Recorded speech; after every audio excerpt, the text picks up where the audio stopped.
그 지명들이 나와서 굉장히 읽기가 쉽지 않습니다. 수고하셨습니다. 할렐루야. 오늘 복되고 거룩한 주일날 주회전에 나와서 온 마음 다해 예배드리시는 여러분들과 또 실황으로 참여하는 여러분들, 성삼위 하나님의 이름으로 환영하고 축복하고 사랑합니다. 아멘. 만약 21세기 교회들과 그리스도인들에게 가장 롤 모델이 될 만한 이상적인 교회와 성도들의 신앙생활 및 공동체의 모습을 말하라고 하면 이구동성으로 2000년 전 초대교회였던 사도행전에 나타난 교회를 언급할 것입니다. 그 이유는 초대교회는 우리보다 현실적으로 모든 것이 부족했지만 말씀과 기도와 성령이 충만하여서 주님께서 맡겨준 귀한 사역들을 가장 모범적으로 감당했던 교회의 모습이었습니다. 그래서 예루살렘과 유대와 사마리아와 땅끝까지 이르러서 그 복음이 시작되었고 오늘 저와 여러분들에게까지 이 복음이 전달되었습니다. 이러한 이유에서 선교의 열심인 우리 교회가 초대교회의 모습을 회복하면 좋겠다는 생각을 가지고 기도하게 됐어요. 제가 최근에 한국에 선교일 때문에 다녀오고 그 다음에 600여 명이 모인 한국 선교의 지도자들이 모이고 또 세계의 지도자들이 모이고 앞으로 한국 선교가 어떻게 갈 것인가, 세계 선교의 동향은 어떻게 흘러갈 것인가, 이런 이야기들을 강원도 평창 알펜시아에 모여가지고 3박 4일 동안 열심히 듣고 토론하고 나눴습니다. 결론적인 건 뭐냐? 다시 사도행전에 있는 초대교회의 모습으로 돌아가서 말씀과 기도와 성령이 충만해서 하나님이 주님이 우리에게 맡겨진 일들을 감당하는 그런 교회가 가장 이상적인 교회일 것이다. 결론은 이렇습니다.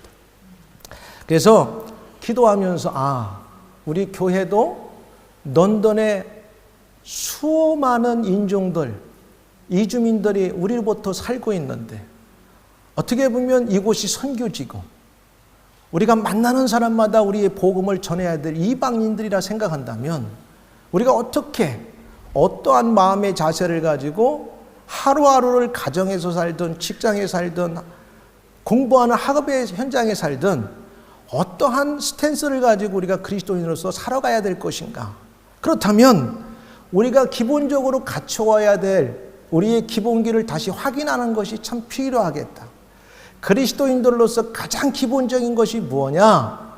말씀과 기도와 그걸 통하여 우리가 성령의 충만함, 파워풀한 그러한 믿음을 가질 때 우리에게 맡겨진 이러한 일들을 넉넉히 감당할 수 있을 것이다. 이런 기도와 결론 속에서 초대교회의 모습을 살펴보기로, 그래서 사도행전을 매주 수요일날 곁들여서 강해를 해야 되겠다. 이렇게 시작해서 2주 전부터 수요일날 시작해서 1장이 끝났고 오늘은 2장 1절부터 13절을 하게 되었습니다. 그래서 앞으로 이 말씀을 전하고 듣는 과정 속에서 우리 런던 예수비전 교회가 더욱더 이 시대의 주님의 위임명령인 선교를 위해서 더 귀하게 쓰임받았으면 좋겠다. 이런 소망이 있습니다. 제가 여러 번에 걸쳐서 설명했기 때문에 오순절 절기에 대해서 오늘은 설명하지 않습니다. 오순절이라고 하면 그냥 50일째 되는 날, 그 다음 영어로 50th day예요. 그리고 구약에서는 77절이라고도 맥주절이라고 하는데 이 날이 어떤 날이냐? 6월절이 지난 7번째 안식일이 지나고 예수님이 부활한 첫째 날을 가리켜 신약에서 오순절 날이라고 이렇게 이름이 지어졌어요. 어쨌든 오순절 날에 예수님께서 약속하신 성령님께서 예루살렘 요한 마가의 다락방에 이렇게 모여 있을 때 임했습니다. 그리고 그곳에 있었던 사람들에게 어떤 사건이 있었냐면 성령 충만한 사건들이 임했어요. 그 자리에 모여있던 사람들은 성령의 강림하는 이 현장을 목도하게 됐고, 또 그 자리에 있던 사람들은 모두가 성령 충만하였다고 성경은 말합니다. 오늘 함께 읽은 본문을 중심으로 성령의 강림과 충만이라는 제목으로 말씀 전할 때, 오늘 이것이 오늘 저와 여러분들에게 어떠한 결단을 가져야 되고 은혜의 말씀이 되는지 주님이 여러분들에게 귀한 은혜가 있기를 주의 이름으로 축원합니다. 첫 번째, 이 오순절날 성령 강림과 충만한 사건은 예수님의 명령을 따라 예루살렘을 떠나지 않고 모였던 사람들에게 임했습니다. 오늘 여러분들이 거룩한 주의 날을 기억하면서 주의 전이라고 하고 하나님의 교회라고 하고 주님의 몸이라고 하는 이 자리에 모였다고 하는 것은 초대교회 예수님의 명령을 따라서 예루살렘을 떠나지 않고 그 자리를 지켰던 사람들과 동일하다고 저는 생각합니다. 1절에 이렇게 말해요. 오순절날이 이미 이름에 그들이 다 같이 한 곳에 모였다, 이렇게 말해요. 다 같이 한 곳에 모였다. 한 곳에 모이는 게 중요해요. 오늘 저도 찬양하는데 제 마음속에 외부적으로도 날씨가 더워서 훈훈했지만 가슴속에는 누가 줄 수 없는 하나님의 성령이 내 안에 주는 뜨거움이 막 흘렀습니다.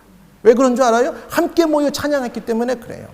오늘 저와 여러분 가운데 이런 은혜가 동일하게 있는 줄 믿습니다. 그러니까 예수님의 명령을 따라서 예루살렘을 떠나지 않고 모여 기도한 자들에게 성령 강림과 성령 충만한 역사가 임했다고 하는 사실입니다.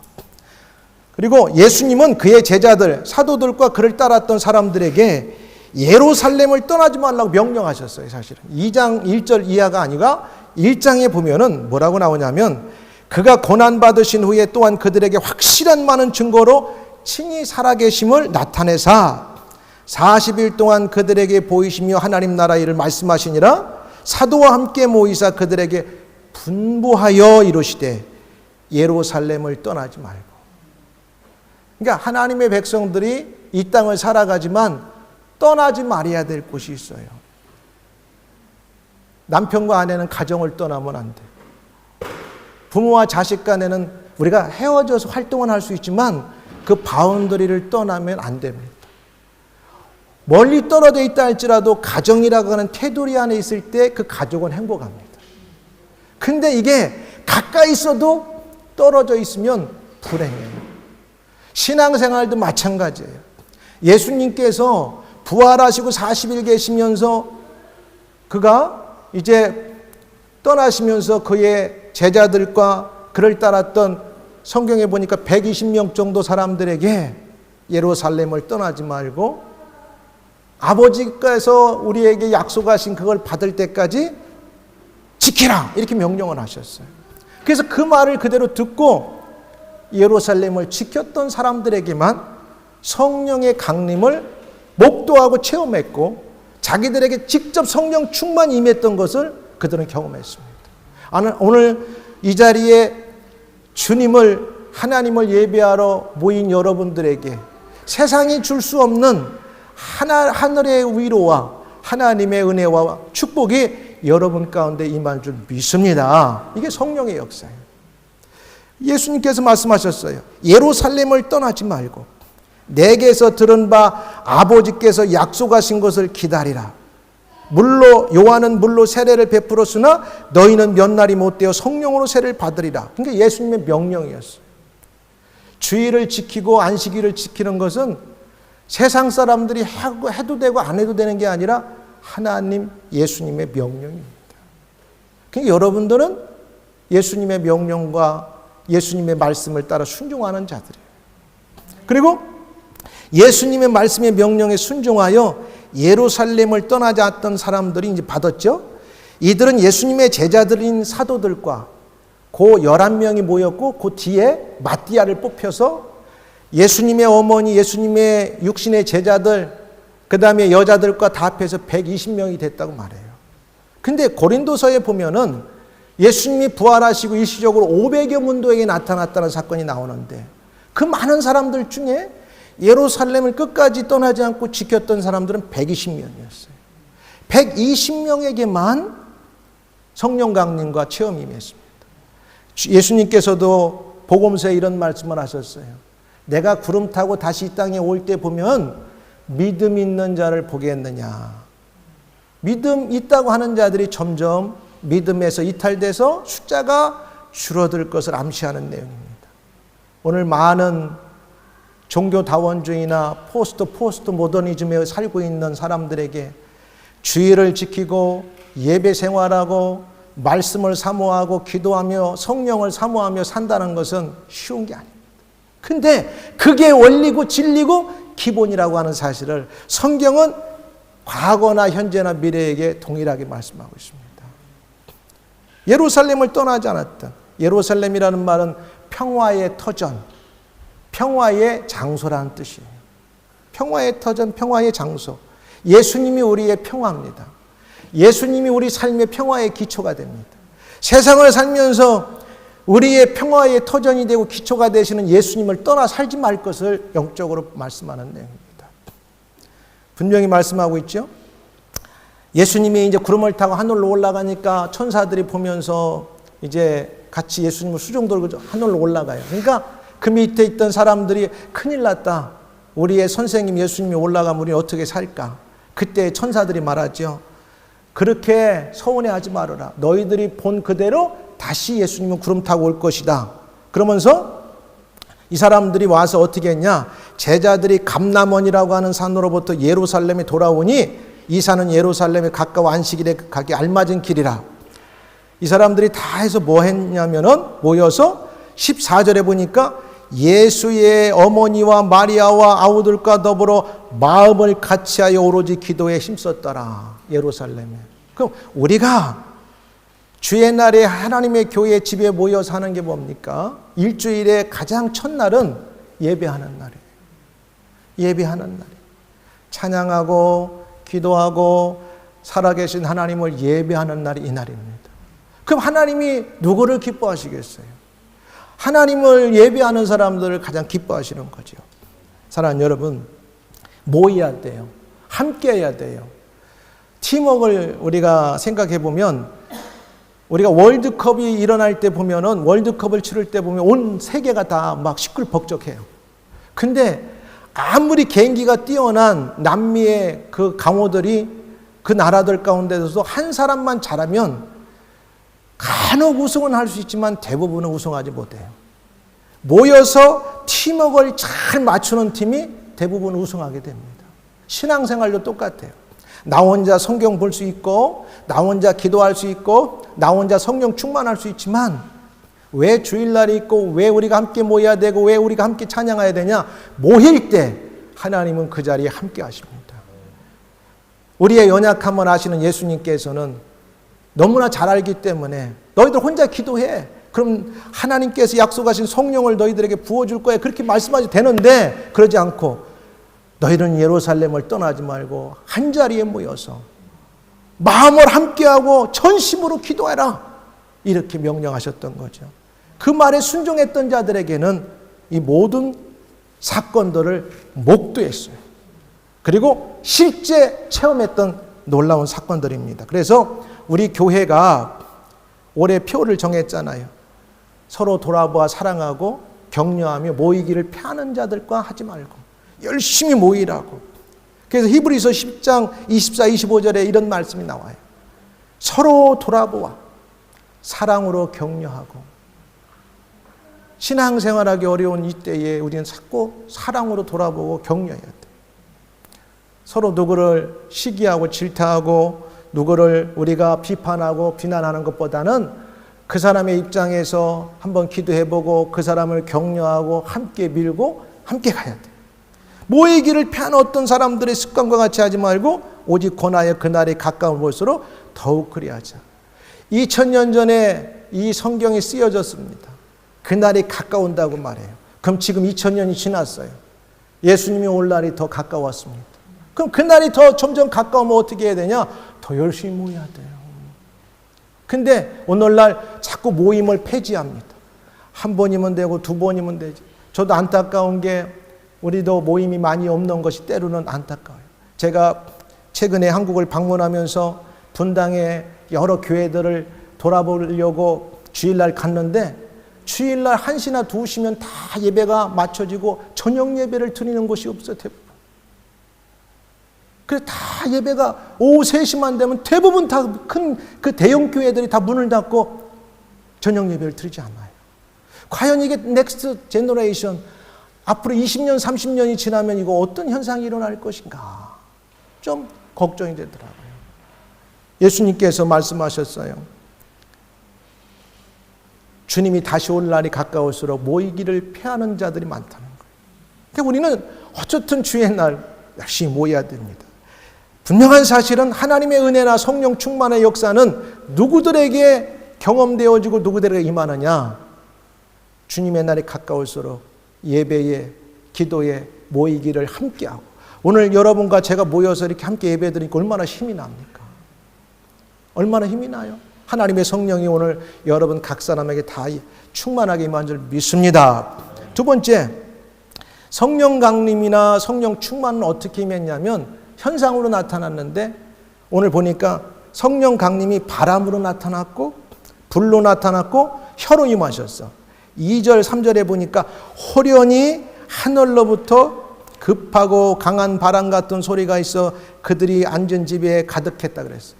바람으로 임했다 그랬어요. 마태복음 3장 16절에 보니까 예수님께서 이제 30년 일반인의 삶을 살고 공생애를 시작하시기 전에 요단강에 오셔서 세례 요한에게 세례를 받으셨어요.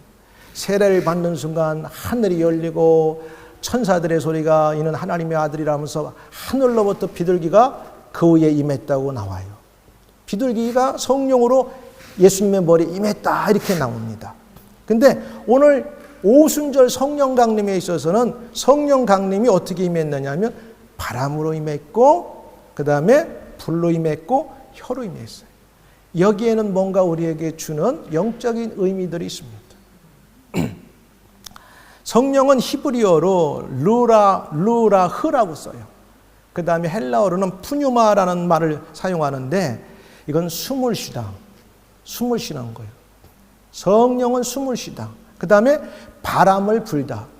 우리가 눈에는 안 보이지만 이 공중의 바람이 움직이고 있는 걸 우리는 느낍니다. 그래서 이 성령이라고 하는 단어는 숨쉬다, 바람이 불다 이렇게 동사에서 나온 명사인데, 이 단어들은 성경에 보니까 입김 또는 바람 이렇게도 번역되었고, 예수님께서도 성령에 대해 말씀하실 때 바람이나 입김으로 사용하셨어요.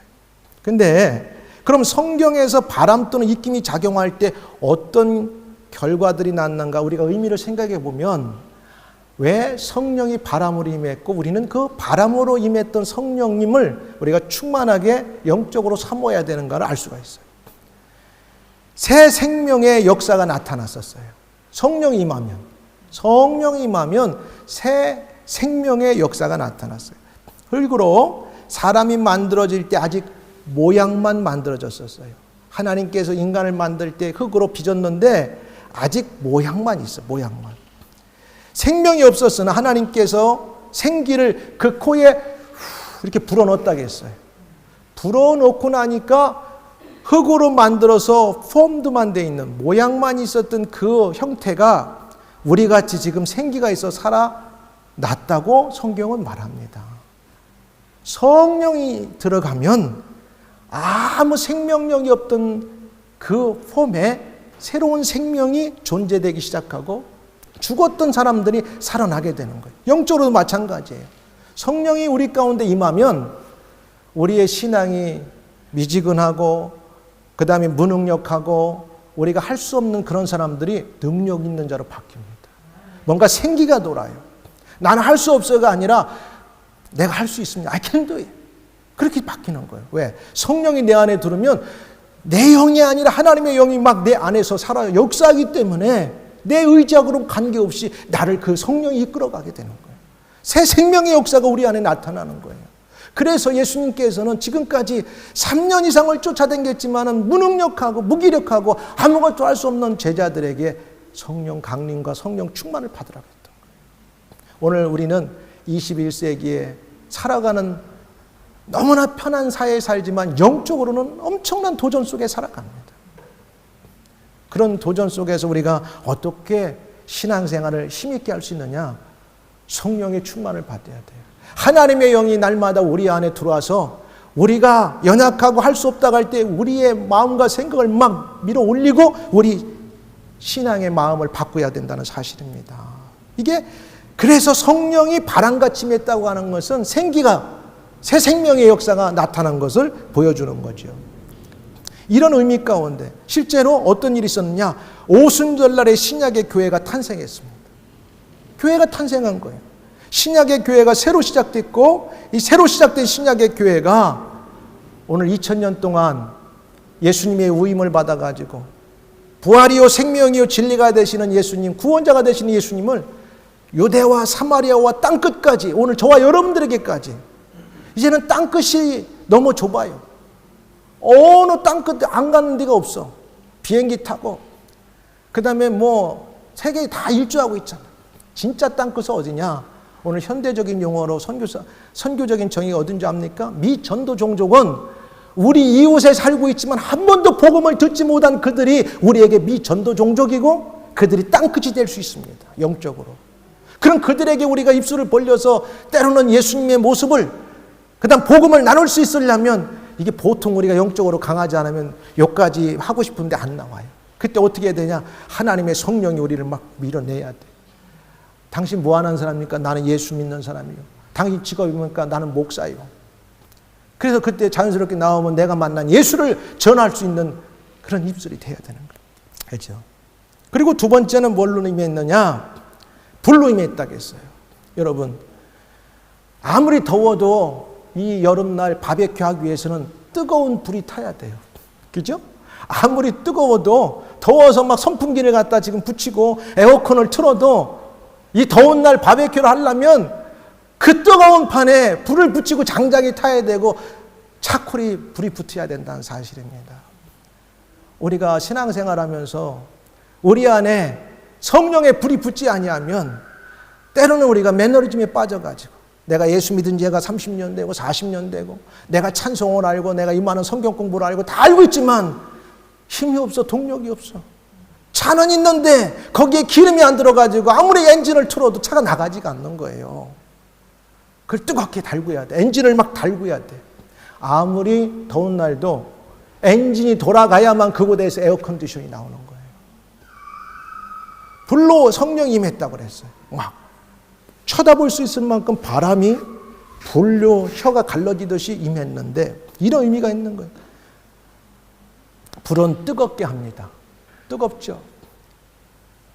음식을 만들기 위해서는 불로 뜨겁게 데펴야 돼요. 태워야 돼요. 밝게 합니다. 오늘 보면은 이 전기가 있으니까 이 안에서 더 환하게 있잖아요.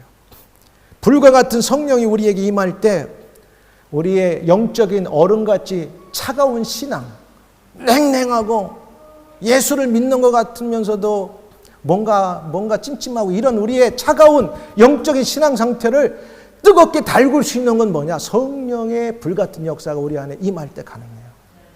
그래서 우리의 연약함을 너무나 잘 아시는 예수님께서 그래서 절대 너희들 세상 나가서 복음을 전하고 사역을 시작하기 전까지는 성령 강림을 경험해야 되고 성령의 충만을 받기까지는 나가지 말라는. 나가면 분명히 실패하기 때문에 그래요. 사랑하는 여러분, 얼음같이 차던 우리 마음이 뜨거워지는 길은 성령 충만할 때 가능합니다. 그래서 우리는 무더운 여름이지만 영적으로는 하나님의 성령이 오늘도 뜨겁게 나를 달궈주기를 주의 이름으로 사모합니다. 이렇게 기도해야 됩니다. 아멘. 그래야 돼. 그리고 우리의 죄를 태웁니다. 여러분 지저분한 거 있으면은 꼴도 보기 싫어. 이건 없애버려야 돼 하는 건 어떻게 돼? 다 소각장에다 갖다 놓고 불로 태워버립니다. 다시는 생각하고 싶지 않고 다시는 보기 싫은 것들은 어떻게 다 불로 태워버리는 거예요. 우리의 죄악들, 우리의 잘못된 것, 생각하기 싫은 것들, 나의 모난 것, 나의 그 뭔가 내 문제에 있는 것들은 어떻게 하냐? 성령 충만하면 그 성령이 나를 변화시켜버려. 그리고 그걸로 나를 태워버리는 거예요. 그리고 우리의 마음을 밝혀 성경의 말씀을 깨닫게 돼요. 성령은 헬퍼라겠고 파라클레토스, 우리를 돕는 자예요. 컴포터, 우리를 도우시고 우리를 평안케 하세요. 여러분, 하루 일주일을 살아가면서도 지난번도 말씀드린 것처럼 아침에 웃었다가 저녁에 울을 때가 얼마나 많은지, 아침에는 울었는데 저녁에 웃을 때가 얼마나 많은지, 그런 모든 환경들을 우리가 어떻게 이기느냐? 성령이 우리 마음의 도움자가 되시고 컴포터가 되셔야 돼요. 하나님, 오늘 이 상황도 주님이 주셨지요. 이 또한 지나갈 걸 나는 믿습니다. 이 어려운 상황이지만 내가 믿음 안에서 이탈하지 않고 성령을 의지하고 이걸 이겨나가기를 원합니다. 성령이여 나를 도우소서. 성령이 강한 사람은 그렇게 기도하는 거예요. 그러니까 성령 충만이 필요한 거예요. 아멘. 예, 성령 충만한 거예요. 그래서 진리의 성령이 오시면 그 성령이 너희를 모든 진리 가운데 인도하시래요. 오리무중인 거예요. 이 어려운 상황, 위기의 상황 만나는데 어떻게 내가 이걸 돌파하고 어떻게 넘어가야 될지 모를 때 인간적으로 어려운 일을 당하면 우리는 자포자기하고 싶고 낙심하기 쉽고 끝났다고 할 때 싶지만 하나님의 성령이 말할 수 없게 우리를 도우신다. 성령이여 나를 도우세요. 진리의 영이시라게 진리. 우리보다 앞서가시기 때문에. 그래서 요한복음 14장 26절도 뭐라 하냐면 보혜사, 헬퍼가 되시고 컴포터가 되시는 보혜사 성령은 아버지께서 내 이름으로 보내실 성령, 그가 너희에게 모든 것을 가르치고 내가 너희에게 말한 모든 걸 생각나게 하리라. 그 신앙생활 잘하려면 그래서 성령 충만해야 돼요. 성령 충만해요. 그 다음에 혀로 임했다고 했어요. 야, 놀라운 사실이에요. 혀로. 혀는 말하게 하는 것이죠. 혀로 임하실 성령을 받은 사도들은요, 성령의 은사를 받은 즉시 어떤 걸 받아? 통일한 걸 받았어요. 혀로 임하셨는데 그때부터 이 사람들이 희한한 말을 하는 거예요. 놀라운 사실은 120명 정도의 모인 사람들이 성경은 뭐라고 말하냐면 이 부분들 대부분 다 갈릴리 촌사람들이었어요. 갈릴리 촌사람들. 그럼 여기는 어디야? 예루살렘. 적어도 며칠 길을 걸어서 와서 유월절을 지키고 절기를 지키러 올라왔던 이 사람들이 예루살렘 마가의 다락방에 모여서 성령 강림과 충만을 받고 나니까 이상한 말을 하는 거야. 막 혀가 이제 막 자기가 의도하지 않게 돌아가는데 놀라운 사실은 경건한 유대인, 잘 들어보세요. 경건한 유대인들이라고 나와요. 과거나 현재나 미래나 하나님의 사람들 가운데는 경건한 자들이 있다는 사실이에요. 오늘 저와 여러분들은 우리가 살고 있는 시대가 상상을 초월하는 도덕과 윤리가 붕괴되고 가정이 붕괴되고 어려움들이 붕괴되지만 우리는 경건하게 살려고 노력해야 돼요. 여기서 성경은 말해요. 경건한 자들이 모였다고 말해요. 그때에 경건한 유대인들이 천하 각국으로부터 다 왔는데 안 온 나라가 없어. 그 당시에 지중해 주변에 온 나라로부터 다 왔어. 로마, 북아프리카, 오늘날로 리비아, 그 다음에 저기 이란, 이라크, 온 나라로부터 뭘 지키러? 하나님의 성전에 예배하러 다 모였다고 하는 사실이에요. 절기를 지키러. 그랬는데 그 사람들에게 희한한 일이 일어났는데 이 120명 정도가 성령 강림과 충만을 받고 막 이제는 눈으로 보았죠. 그 다음에 이제 이 사람들이 이제 불로 임하니까 막 입이 벌어져 가지고 희한한 기도를 하는 거예요. 방언을 하는 거야. 근데 자기들도 몰라. 자기들이 무슨 말 하는지 모르는데 성경은 뭐라고 말하냐면 다른 나라 말로 했다고 나와요. 그들이 다 성령의 충만을 받고 나니까 막 성령께서 그들에게 말하게 하시는 거예요. 누가 전도를 할 수 있느냐? 물론 교회를 오래 다닌 사람이 할 수 있지만 성령 충만 받으면 다 합니다. 아유, 목사님 전도하라는 말 나한테 하지 마세요. 아, 교회만 가면 전도하라고 하는데 아니요. 여러분들이 성령 충만만 받으면 그냥 전도 얘기하는 거야. 저 사람 만날 때 내 안에 성령께서 말씀하시는 거 나누어야지. 쉐어링해야지. 내가 만난 예수님, 내가 만나서 나를 도와주신 그 예수님을 내가 저 사람에게 도와줘야지. 그러니까 이 사람이 성경은 뭐라고 나오냐면 이렇게 말해요. 놀라운 사실이에요. 그들이 다 성령의 충만을 받고 성령이 말하게 하심을 따랐다는 거예요. 그러니까 우리가 어떤 말 할까? 어떻게 전도할까 생각하지 마세요. 성령 충만만 받으면 에라 모르고 왔다가 내질러 버리는 거예요. 그러면 성령께서 사람 만나면 그 입술에 필요할 말을 주시는 거예요. 성령께서 말하게 하심을 따라, 물론 엉뚱한 소리는 않겠죠. 예수님 얘기하고 그동안 예수님 얘기하면 잡아 죽인다고 하니까 감옥에 가둔다고 하니까 못 왔다가 그래 막 그냥 예수님이 부활하셨어요. 그 예수님이 우리의 메시아예요. 그 예수님은 하나님이십니다. 그걸 막 했겠죠. 성령께서. 그리고 놀라운 사실은 다른 언어들로 말하기를 시작하니라. 이야, 다른 언어로 말하는 이 사람들이 언어를 배웠겠어요? 방언이죠. 근데 놀라운 사실은 천하 각국에 모인 사람들이 들을 때 자기의 언어로 들었다는 게 신기한 거야. 그러니까 놀라운 사실은 혀로 임하신 성령님이 기적을 나타낸 거야. 한 번도 경험해 보지 않은 신비한 사건이 성령의 역사가 나타나니까. 그러니까 성령 충만한 교회가 되고 성령 충만한 성도가 되면 우리의 의지하고는 관계없이 성령께서 이끌어 가시면 때로는 우리가 상상할 수 없고 우리가 경험하지 못했던 기적과 놀라운 일들을 경험하고 체험하게 한다는 사실이에요. 그 좋은 걸 왜 우리가 사모하지 않겠어요? 그러니까 우리가 성령님 충만하게 하옵소서. 날마다 제가 아침마다 일어나면 사모님하고 꼭 기도하는 게 있어요. 야베스의 기도를 합니다. 어떤 사건이 돼도 사모님은 감사를 수백 번 외치고 여호와께서 나의 복에 복을 더하사 지경을 넓히시고 영과 육의 지경을 넓히시고 주의 손이 오늘도 도우사 환난이 있을지라도 환난을 벗어나 근심이 없는 하루가 되게 도우세요. 기도하는데 얼마나 좋아 이 기도가. 뭐로 걱정할 거 있어. 걱정이 돼도 그냥 선포하는 거예요.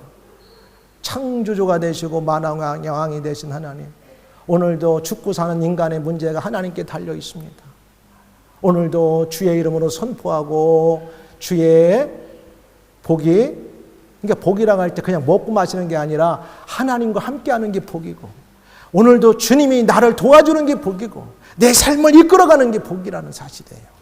나의 지경을 넓혀달라고. 여러분, 내가 어떻게 오늘도 어디로 가야 될지 무슨 일을 할지 모르는데 나의 지경을 넓히시는 분은 하나님이신 거예요. 여러분, 특별히 젊은이들 여러분 그렇게 가세요. 나는 이렇게 이 모양으로 살래 그러지 말고 나의 지경을 넓혀서 런던과 세계를 향해서 우리 교회가 일할 수 있게 해달라고 그렇게 입이 벌리는 자에게 쓰시는 거예요. 놀라운 사실이에요.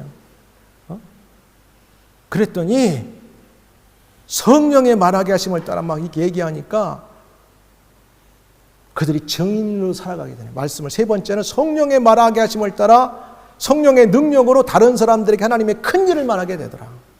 우리의 남은 생애는 딴 거 아니에요. 왜 성령 강림이 임하셨고 초대교회가 탄생했고 성도들이 성령 충만 받아야 되냐? 증인의 삶을 살라고. 증인의 삶. 저와 여러분들은 예수님의 증인자들입니다. 세상이 나를 죽인다고 해도 예수가 나를 위해 죽으셨습니다. 그분이 나의 구세주십니다. 그분이 십자가에서 흘리신 보혈의 거룩한 피가 나를 구원하셨습니다. 나의 죄를 해결했습니다. 누가 나에게 아무리 그걸 믿지 말라고 강요해도 나는 부인할 수가 없어요. 왜? 나는 증인이기 때문에 그래요. 증인. 왜 가능하냐? 내 안에 성령께서 그걸 말씀하셨기 때문에. 그걸 믿으라고 나에게 증인으로서 나에게 컨퍼메이션을 줬기 때문에 그래요. 말씀을 이제 맺어갑니다. 사랑하는 여러분, 오늘 바람과 불과 혀로 임했던 성령은 제자들에게 뭐라고 말씀하셨냐면 증인으로 살아라. 증인. 오늘 우리 교회가 세상의 복음의 증인의 사명을 감당해야 됩니다. 저와 여러분들이 이 땅을 살아가는 존재 목적도 왜 공부하고 왜 살아야 되냐? 증인의 삶을 살아야 돼. 그러면 하나님께서 여러분들을 높은 데 세워주십니다. 앞서가게 하십니다. 하는 일마다 하나님께서 문을 여실 것이고 길을 여실 것이고 여러분의 성공을 하나님이 허락하실 것입니다. 왜? 하나님이 우리보다 능력 있으시고 그분은 우리의 삶의 모든 것을 권한을 다 갖고 계시기 때문에 그래요. 천하 각국으로부터 와서 예루살렘에 머물렀는데 놀라운 사실은 이 사람들이 볼 때 신기한 거야. 뭐라고 말하냐면 7절에 이 말하는 사람들이 다 갈릴리 사람이 아니야? 근데 어떻게 저 사람들이 우리가 알아듣도록 말을 하는 거야? 성령의 사람들은요, 세상이 알 수 없는 신비한 능력들을 가지고 살아갑니다. 저 사람 공부하는 게 희한해. 망할 것 같은데 참 잘 되네. 저 사람 사업하는데 참 뭔가 멍청해 보이는데 잘 되네. 멍청하진 않겠지만 왜 잘 되냐? 하나님이 도우셔서 잘 되는 거예요. 성령을 붙들고 사시길 바라요. 성령이 말하는 대로 순종하며 살길 바랍니다. 성령이 말할 때 아니요, 내 계획, 내 생각 아니요, 내 건 포기하고 기브업하고 말씀만 하시옵소서. 그래서 말씀대로 믿고 성령 따라 행하는 여러분들이 되기를 주의 이름 축원합니다. 그러면 여러분들을 통해서 하나님의 큰 일들을 보여주는 거예요.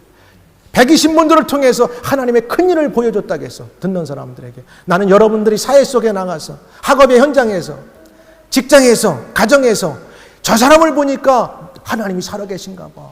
저 사람을 보니까 하나님 일하시는가 봐. 이 큰 역사들을 여러분을 통해서 증인의 삶을 살기를 주의 이름으로 축복합니다.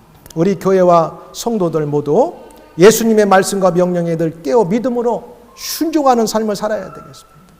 그러기 위해서는 바람으로 임하신 성령의 충만함을 사모하세요. 영적인 걸 말하는 거예요. 그 다음에 불로 임하신 성령을 받아 뜨거워져야 돼요.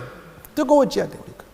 그 다음에 우리의 혀는 남을 죽이고 남을 비난하고 남을 업신여기는 데 사용하지 말고 남을 살리고 격려하고 사랑하고 그래서 남을 죽게 인도하는 데 쓰임받아야 돼요.